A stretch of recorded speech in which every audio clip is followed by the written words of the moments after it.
কারখানায় কাজ করা সামান্য এক শ্রমিকের ছেলের খেলা দেখে তাকে কিনে নেয় স্থানীয় এক ক্লাব। বাচ্চা ছেলেটির বয়স তখন মাত্র 5।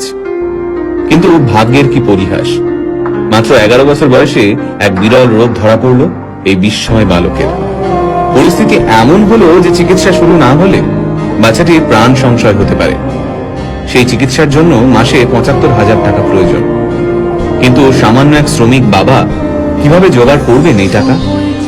স্থানীয় যে ক্লাবে ছেলেটি খেলতো তারাও এই বিপুল পরিমাণ টাকা দিতে অস্বীকার করলো। খেলা তো দূর, একটা সময় যার বেঁচে থাকা নিয়ে সংশয় দেখা গিয়েছিল, আজ সেই ছেলেটাই এই পৃথিবীর সর্বকালের সেরা একজন ফুটবলার। হ্যাঁ, ঠিকই ধরেছেন। আজকের ভিডিওতে আমরা কথা বলবো লিওনেল মেসিকে নিয়ে। 1987 সালে আর্জেন্টিনার রোজারিওতে জন্ম হয় মেসির। বাবা কাজ করতেন স্টিল ফ্যাক্টরিতে, মা ছিলেন সাফাই কর্মী। হাঁটতে শেখার আগেই ফুটবল নিয়ে কসরত করা শিখে যায় ছোট্ট মেসি। পায়ে বল নিয়ে যেন জাদু দেখাতে পারত ছোট্ট ছেলেটা। তার খেলা দেখে মাত্র 5 বছর বয়সে তাকে কিনে নেয় স্থানীয় এক ক্লাব। ছোট্ট মেসির খেলা দেখতে দূর দূরান্ত থেকে মাঠে ভিড় জমাতো দর্শকরা। তাই মাত্র 5 বছর বয়সে মেসির খবর ছড়িয়ে পড়ে আর্জেন্টিনা থেকে স্পেনে। পরিবারের মুখে দুবেলা খাবার তুলে দিতে প্রতিদিন মাথার ঘাম পায়ে ফেলতে হতো মেসির বাবাকে। ছেলের প্রতিভা দেখে নিশ্চিন্ত হন মেসির বাবা। ভেবেছিলেন কষ্টের দিন শেষ হতে চলেছে। সবকিছুই ঠিকঠাক চলছিল। সবাই জানতো মেসি ইউরোপের বড় কোনো ক্লাবে খেলবেই। তারপর মেসির যখন বয়স মাত্র 11, তখন ধরা পড়ল এক বিরল রোগ, গ্রোথ হরমোন ডেফিসিয়েন্সি। এই রোগের কারণে বাচ্চার বৃদ্ধি কমে যায়, সাথে বেড়ে যায় ওজন। এই রোগের চিকিৎসা করাতে প্রতিদিন মেসির পায়ে 2টো ইঞ্জেকশন দেওয়া হতো। এই চিকিৎসা করতে মাসে খরচ হতো প্রায় 75,000 টাকা।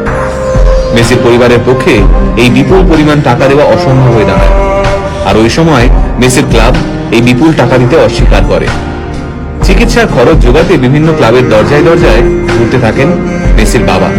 কিন্তু মাত্র 11 বছরের একটা বাচ্চার জন্য প্রত্যেকটা ক্লাব এই বিপুল পরিমাণ টাকা দিতে অস্বীকার করে। তবে চিকিৎসা চলাকালীন মেসিকে মাঠ থেকে এক মুহূর্তের জন্যও দূরে সরিয়ে রাখা যায়নি। সেই সময় ওই মাঠে উপস্থিত ছিলেন ফুটবল ক্লাব বার্সেলোনার এক প্রতিনিধি। মেসির পায়ের জাদু দেখে মেসিকে স্পেনের বার্সেলোনায় নিয়ে যেতে চান সেই প্রতিনিধি। হাতের কাছে কোনো কাগজ না থাকার কারণে একটা ন্যাপকিনেই কন্ট্রাক্ট লেখা হয়। তাতে সই করেন মেসির বাবা। সেই বহুমূল্য ন্যাপকিন এখনো মেসির কাছে রয়েছে। তারপরের ইতিহাস আমরা সবাই জানি। বার্সেলোনায় ইতিহাস তৈরি করেন তিনি। বিশ্বের সামনে বার্সেলোনাকে সেরা ক্লাব হিসেবে তুলে ধরেন। শুধুমাত্র 2012 সালেই মেসি 91টি গোল করেন। সেই রেকর্ড এখনো কেউ ভাঙতে পারেননি। আজ প্রায় 5,000 কোটি টাকার মালিক মেসি। নিজের ফুটবল ক্যারিয়ারে পেয়েছেন প্রচুর খ্যাতি। এত খ্যাতি, এত সম্পত্তি পেয়েও মাথা ঘুরে যায়নি তার।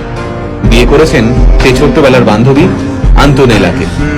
মাত্র 11 বছর বয়সে মেসি যখন আর্জেন্টিনা ছেড়ে স্পেনে চলে যান, তখন তিনি আন্তোনেলাকে কথা দিয়েছিলেন যে একদিন না একদিন তিনি তাকে স্পেনে নিয়ে যাবেনই। কথা রেখেছিলেন মেসি। ছোটবেলা থেকে স্পেনেই থাকতেন মেসি। বলা যায় স্পেনেই বড় হয়ে উঠেছেন তিনি। স্পেন ফুটবলের এক কর্তা মেসিকে স্পেনের হয়ে ফুটবল খেলতে অনুরোধ করেছিলেন, কিন্তু মেসি হাসি মুখে সেই অনুরোধ প্রত্যাখ্যান করেছিলেন। বর্তমানে পৃথিবীতে এমন কোন ট্রফি নেই যা মেসির নামের পাশে নেই।